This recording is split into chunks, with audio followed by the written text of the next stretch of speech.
Magandang araw po sa ating mga tagapakinig. Ito po ang pagkapatuloy natin ng ating kwento, Ang Inibig Kong Aswang, Chapter 5. Sumigaw si Xiao ng Miguel at nakaramdam siya ng kaunting pag-asa nang makita ang lalaki sa may gubat na tinatahak nila at tumakbo sila palapit kung nasaan si Miguel. "Andalian nyo, magtago kayo doon sa likod ng malaking bato. Ako na ang bahala sa kanila at ililigaw ko sila," sabi ng nag-aalalang si Miguel sa hapong-hapong maglola. Agad namang nagpatinaod ang dalawa at nagkubli sa malaking bato na tinutukoy ng binata. Kapwa pawis na pawis ang dalawa habang si Xiao naman ay pilit na hinahabol ang kanyang paghinga. Pinakiramdaman niya ang paligid at nanginginig ang kanyang kalamnan nang madinig ang mga yabag ng mga taga-baryong humahabol sa kanila. "Asa na mga yun?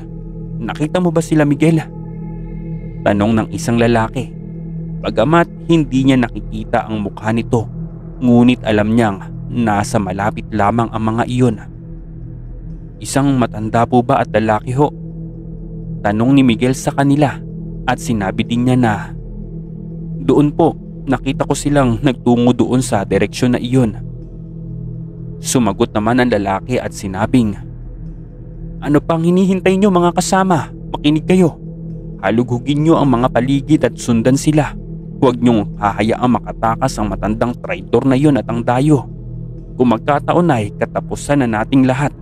Habulin sila," sabi ng lalaki sa mga kasama niya. Maya-maya pa ay nadinig niya ang pagtakbo palayo ng mga taga-baryo, kung kaya nakahinga siya ng maluwag pero hindi pa rin nawawala ang kaba sa kanyang dibdib. "Wala na sila. Maaari na kayong lumabas dyan," sabi ni Miguel kaya dahan-dahang lumabas mula sa pinagkukublian sina Xiao ng tanglola nito. Tumambad naman kay Xiao ng nag-aalalang mukha ni Miguel. Bigla na lamang itong humakbang palapit sa binata at niyakap siya ng mahigpit dahilan para mandilat ang mga mata na hindi makapaniwalang si Xiaon. Nagtanong si Miguel kay Xiaon na, "Okay ka lang ba? May masakit pa sa'yo, Xiaon? Sinabi ko naman kasi sa'yong hindi ka dapat pumarito sa baryong ito Mapapahama ka lang," sabi ni Miguel. Sumagot naman si Xiaon ng salamat at ayos lang daw siya. "Xiaon, ihahatid ko na kayo hanggang sa labasan. Sa kabilang dako tayo dadaan upang hindi nila tayo masundan," pag-aalok ni Miguel sa dalawa. Matapos ang tagpong iyon ay kapwa sila naglakbay paalis sa looban ng gubat. Panatag na ang kalooban ni Xiaon na hindi na sila muling masusundan pa. Ngunit nagkakamali siya ng pag-aakala. "Mga traidor! Hayun sila! Bilisan nyo!" Muli ay naalarma silang tatlo, lalo na't bigla na lamang umulan ng matutulis na kawayan na ibinabato ng mga taga-baryo patungo sa kanila. Habang iniilaga ng mga matutulis na kawayang iyon, lakas loob silang tumakbo hanggang sa marating nila ang labasan at makatawid sa natutuyong ilog. Maya-maya pa ay tumigil silang tatlo sa pagtakbo. Sinabi ni Miguel kina Xiaon na, "Ligtas na tayo dito. Hanggang doon na lamang sila sa gilid ng munting dampa. Hindi na sakop ng kanilang teritoryo ang bahagi ng lupaing ito kaya hindi sila maaaring lumagpas pa." Sambit ni Miguel dahilan para makahinga ng maluwag si Xiaon. At bigla na lang may nagsalita at sinabing, "Mga hangal." Kapwa sila napatingin doon sa bahaging pangpang na iyon nang madinig nila ang galit na tinig ng matandang babae. "Pagbabayaran ninyo ng malaki ang ginawa niyong pagtraidor sa ating angkan," nang gagalaiting sabi ng matandang babae habang nanlilisik ang mga mata nito. Nakayuko namang sinabi ni Lola Virgie na, "Patawarin mo ako, mahal na pinuno. Ginawa ko lang ang nararapat." Sumagot naman ng kanilang pinuno at sinabi nito na, "Anong nararapat, Virgie? Nararapat bang talikuran mo ang ating lahi? Nangako ka at sumumpa na inyong katapatan ay nasa akin." Tumingin naman ito kay Miguel at sinabing, At ikaw naman Miguel, nilinlang mo kami. Wala kang utang na loob para gawin ito sa ating lahi, mga traidor. Humingi naman ng tawad si Miguel sa kanilang pinuno at sinabi niyang, "Patawad mahal na pinuno, labag sa kalooban ko ang ginawa kong ito pero kung maaari ay hayaan na lang natin ang isang ito." Ang tinutukoy niya ay si Shaun. "Isinusumpa kong hindi na kayo muling makakatapak sa baryong ito at hindi dito nagtatapos ang lahat. Alam niyo ang kaparusahan ng pagtataksil sa batas. Kamatayan. Kaya kahit saan kayo magtungo ay hahanapin namin kayo." Wika ng kanilang pinuno. Bagamat hindi alam ni Shaun kung ano ang kasalanang nagawa ng kanyang lola sa babaeng iyon, ay hindi na lang siya nagtanong pa. Marahil ay wala siya sa lugar para alamin pa ang malaking hidubaan sa pagitan ng dalawa na muntik pang ikapahamak nila. At ang mas nakakalungkot ay nadamay si Miguel dito. "Umalis na kayo at huwag na huwag kayong babalik pa dito mga inutil," galit na sabi ng kanilang pinuno.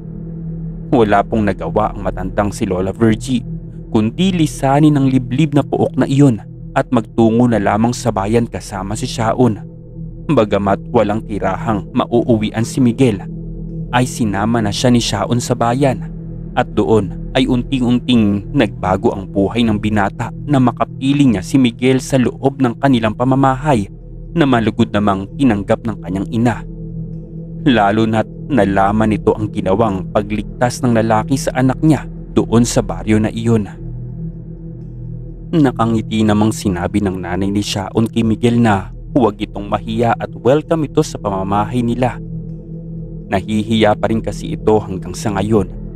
Hindi nga sana ito sasama sa maglola kanina pero nakakaawa naman kung iiwanan na lang nila si Miguel doon.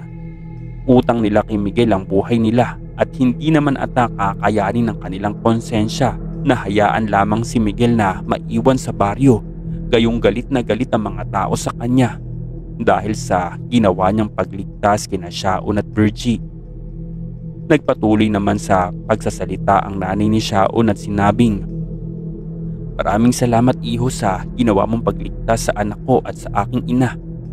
Kahit na alam mong masama ang maaaring kahantungan nito. At isa pa, gayong wala ka ng ibang mauuwian, ituring mo na kaming pamilya. At para na din magkaroon ng kapatid si Shaun na matagal niyang pinapanalangin sa amin. Ewan ko ba sa batang iyan, alam naman niyang menopause na ako ay hihingi pa ng kapatid. Bueno, tawagin mo na lang akong Tita Fatima." Ang nakangiting saad ng nanay ni Shaun. "Sir Jay ay ngayon ay nasa hapagkainan kami at ganoon na lamang ang aking tuwa nang walang pag-aalinlangan niyang pinatuloy si Miguel sa bahay namin. Naikwento na namin ni Lola sa kanya ang mga kaganapang nangyari kanina sa baryo, pati na rin ang ginawang pagligtas ni Miguel sa amin. Kung kaya't ganoon na lamang ang kanyang pasasalamat na walang masamang nangyari sa amin. Naguguluhan man sa mga tagpong nangyari ay hindi na ako nagpupumilit pang malaman kung ano ang dahilan. Dahil parang ayaw na rin namang sabihin ni Lola sa akin kaya kakalimutan ko na lamang iyon. At isa pa, masyado po akong excited sa mga kaganapang haharapin ko ngayon sa bahay. Ang pagdating ni Miguel bilang aking kapatid."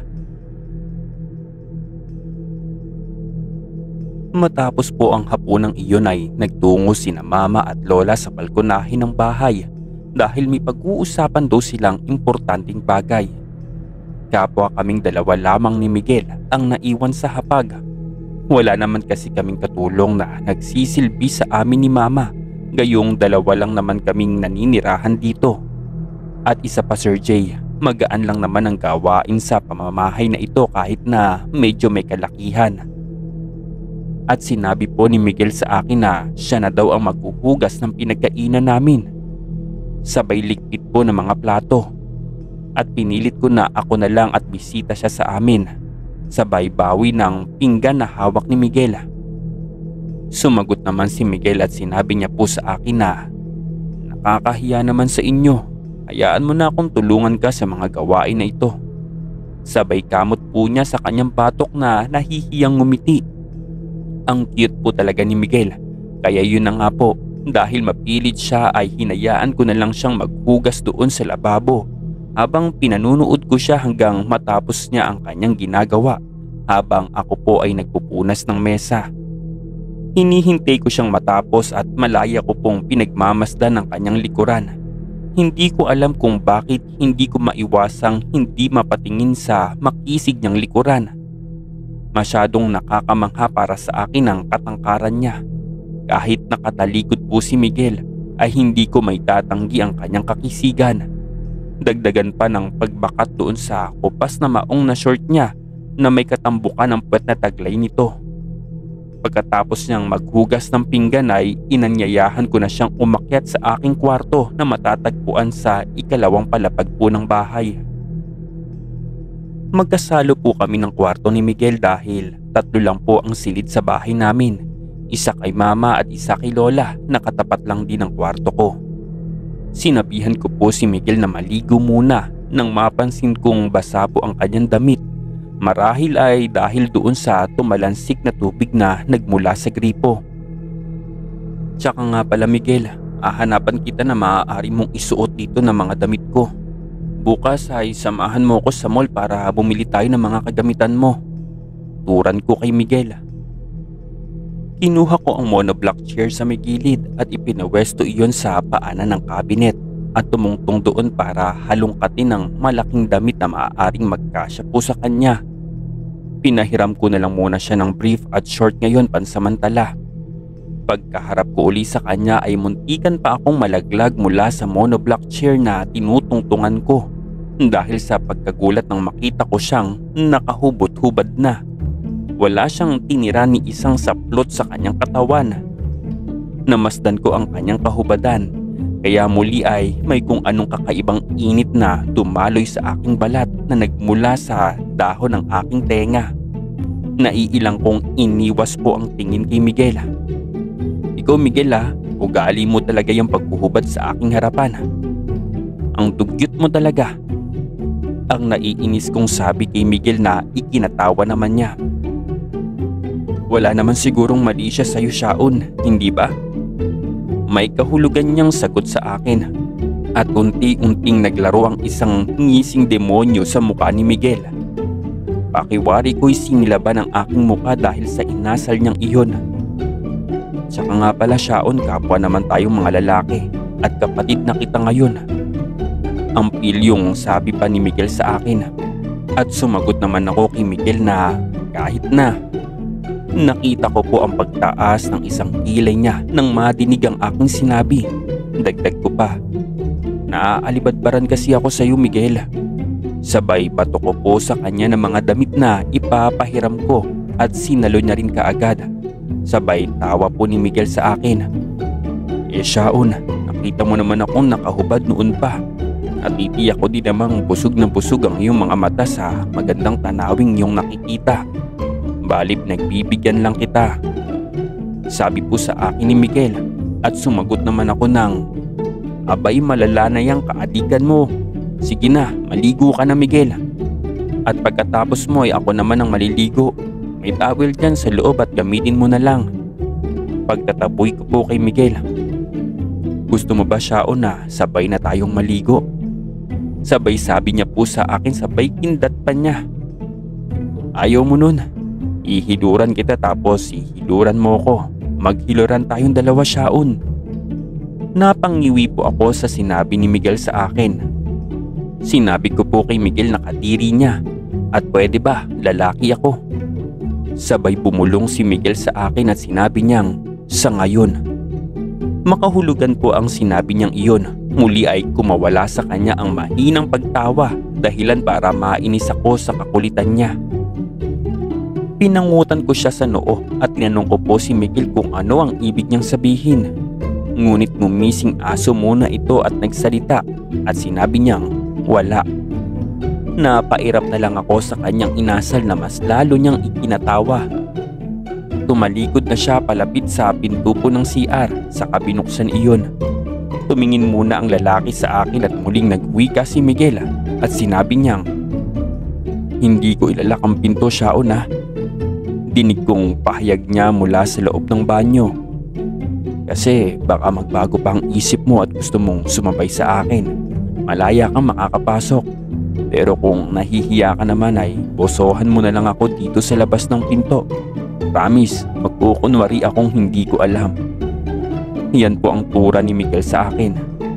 Bigla kong hinablot ang una na nakapatong sa aking kama malapit sa akin. Saka binato ko iyon sa kanya at sinabi kong, "Manyak." Bigla naman niyang isinara ang pinto kung kaya't sa dahon lang nito tumama ang unan na ibinato ko sa kanya. Nadinig kong humahalakak siya sa loob ng paliguan. Sabay sabi ni Miguel sa akin na, "Huwag mo naman akong babatuhin, baka tamaan ako. Maalog yung puso ko at mahulog sa'yo." Dinig na dinig ko po yung sabi ni Miguel mula sa loob ng banyo. Pakiramdam ko'y nagbabaga po ang aking muka sa sobrang pag-iinit nito. Hindi ko po lubos maisip ang maaaring mangyari sa akin, lalo na't kasama ko ang manyak na lalaking iyon sa aking kwarto bawat gabi. Pakiramdam ko ay ang dumi-dumi ng aking tenga dahil sa kalibugang lumalabas sa bibig niya. Pero hindi ko na lang maintindihan ay kung bakit ako nakangiti ngayon. Naku po Sir Jay, malala na ito. Nababaliw na ata ako. Maya-maya ay nadinig kong tinawag ako ni Miguel mula doon sa loob ng banyo. Nagtanong naman ako sa kanya ng ano ba at kailan ba siya tatahimik. Sinabi sa akin ni Miguel na pwede daw bang magtanong. Sumagot naman ako ng magtanong ka na at ano ba yun? Nagulat po ako sa tinanong ni Miguel sa akin at ang tanong na iyon ay virgin ka pa ba? Bigla po ako nakaramdam ng init sa tanong ni Miguel sa akin at sinabi ko na lang na tigilan mo ako. Sa kabilang dako, isang nanggagalaiting sigaw ng kanilang pinuno ang galit na galit pa rin hanggang ngayon dahil natakasan sila ng mga traidor. Bagamat itinuturing niyang matalik na kaibigan si Lola Virgie, kung kaya ganoon na lamang ang pagkamuhi niya gayong pinagtaksilan siya nito. At isa pa, nangangamba siya sa maaaring sapitin nila kapag malaman ng mga taga-ibang nayon na mayroon pang natitirang kagaya nila matapos ang digmaan noon. Tanging ang lungsod sa sinandangan lamang ang nakakaalam tungkol sa kanilang lahi. Ngunit panatag siyang hindi sila ipapahamak ng mga tao sa naturang bayan sapagkat may kasunduan silang hindi manggugulo sa lungsod. Ang totoo nga niyan ay aktibo ang kalakalan ng dalawang magkaratig na teritoryo na nagaganap lamang sa bawat hangganan ng magkadikit na lupain. Ngunit wala din ni isang aswang ang pinapayagang tumapak sa naturang lungsod ng sindangan at gayon din ang batas ng kanilang baryo.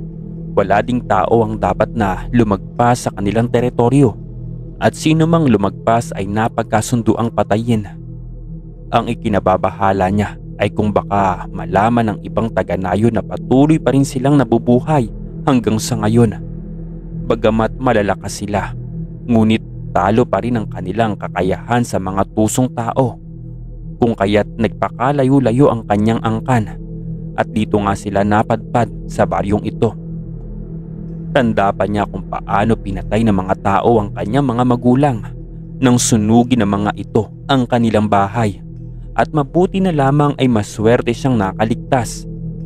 Batid niyang matagal na panahon na ang lumipas, ngunit kapag naaalala niya ang karumal-dumal na sinapit ng kanyang mga magulang ay ganoon na lamang ang kanyang pagkamuhi.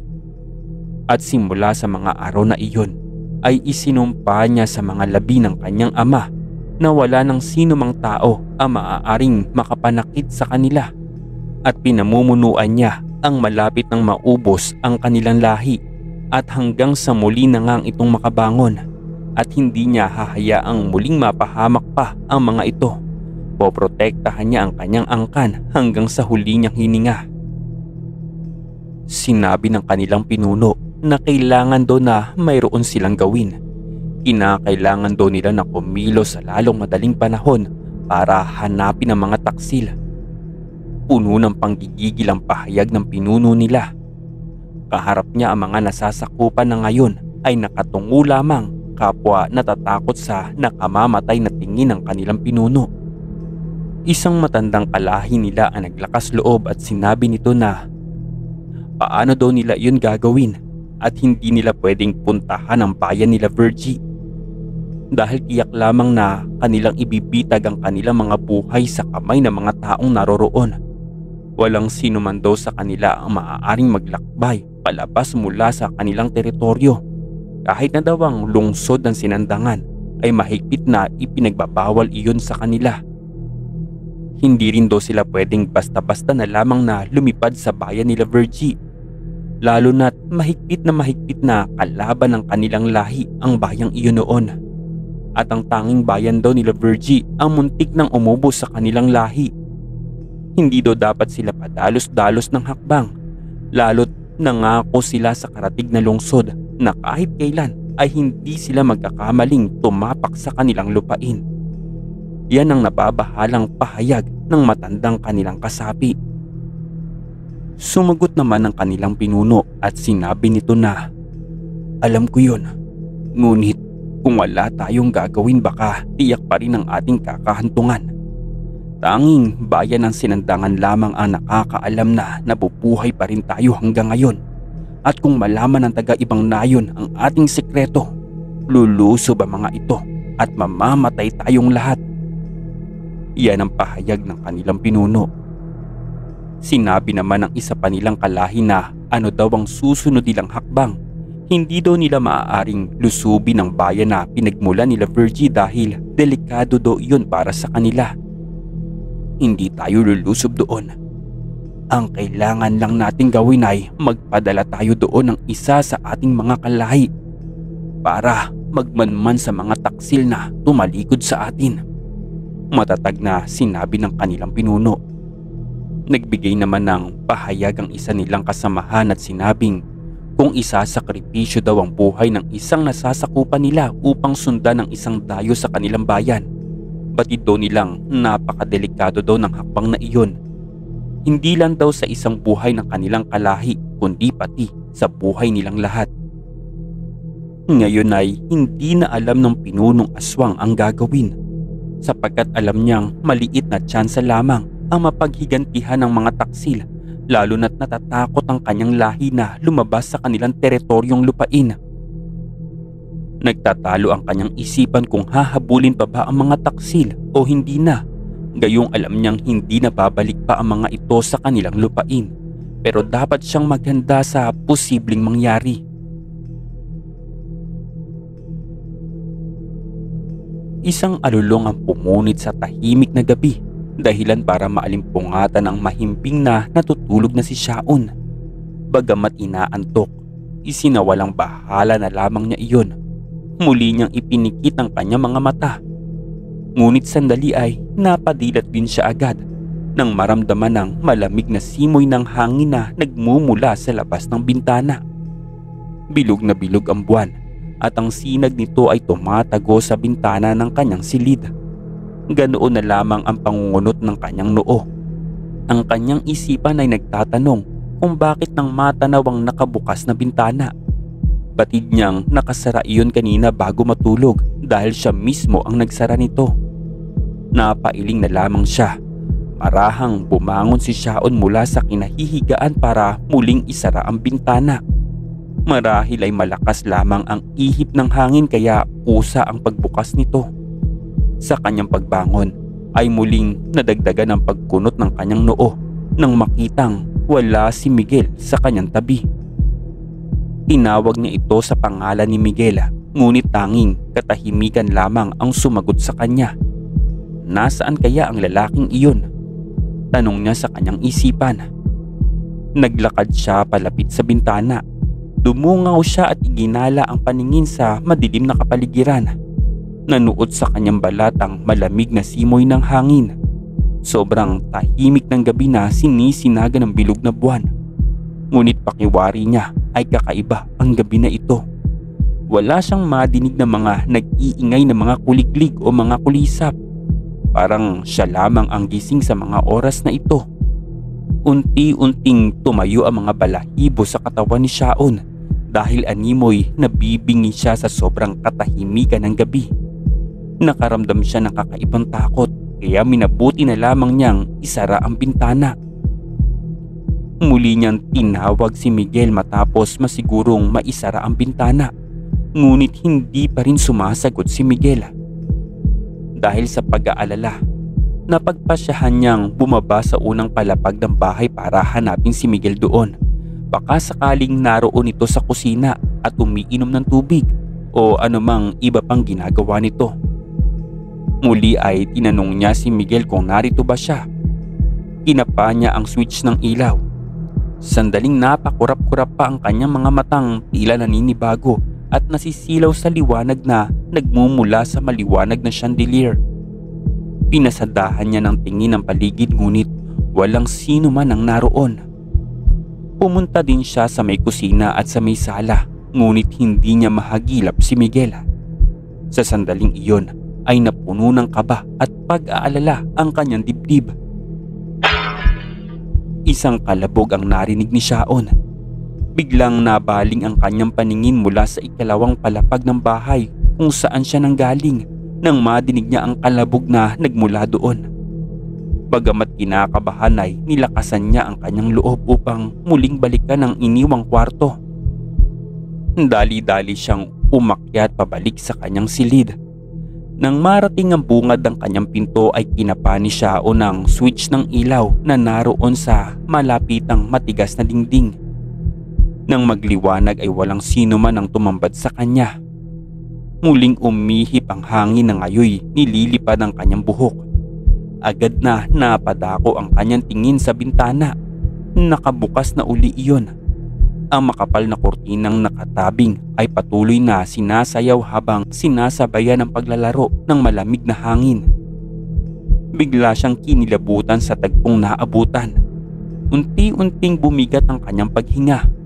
Ang kanyang puso ay nagsimulang tumambol ng marahas sa ilalim ng kanyang dibdib. Kakasara lamang niya sa naturang bintana. Paano iyon muling bumukas gayong sinigurado niyang nakakandado iyong maigi? Sa kanyang pagyuko ay labis na nandilat ang kanyang dalawang mga mata nang may makita siyang ilang patak ng dugo sa marmol ng sahig. Mariin niyang sinuri ang patak ng dugo mula sa nahihindik na mga tingin. Napansin ni Shaon na hindi lamang pala iisa ang bakas ng dugo na naroon sapagkat ang bakas nito ay may iilan pa. Sinundan niya ng tingin ang mga patak ng dugo hanggang sa mapagtanto niyang patungo iyon sa loob ng nakasarang banyo. Nagtataka siya at puno ng kaba at takot ang kanyang nararamdaman sa mga sandaling iyon. Pinagpapawisan din siya ng malagkit. Ang kaninang panlalamig ay tila dumoble pa ngayon. Nag-aalinlangan siyang buksan ang pintuan ng banyo. Hindi niya alam kung ano ang tatambad sa kanya sa loob nito. Maraming mga nakakabagabag na mga bagay ang naglalaro sa kanyang isipan sa mga sandaling iyon. Sa huli ay pinili ni Shao na buksan ang pinto. Nanginginig ang kanyang mga kamay na inabot ang pihitan ng pintuan. Huminga si Shao ng malalim bago pinihit ang seradura hanggang sa tuluyang mabuksan iyon. Kadiliman ang tumambad sa kanya. Kinapa ni Shao ng switch ng ilaw. Mabilis na kumalat ang liwanag sa apat na sulok ng banyo. Maraming dugo ang nagkalat sa sahig. Umangat ang kanyang paningin sa nakahubad na lalaking nakatalikod mula sa gawin niya. At mas lalong nasindak si Shaon sa kanyang nasaksihan. At nagtanong si Shaon na, "Ikaw ba yan, Miguel?" Si Miguel nga kaya ang nasa loob ng CR o isa sa lahi ng aswang ang nakasunod sa kanila? Abangan sa susunod na kabanata dito lamang sa Ang Inibig Kong Aswang.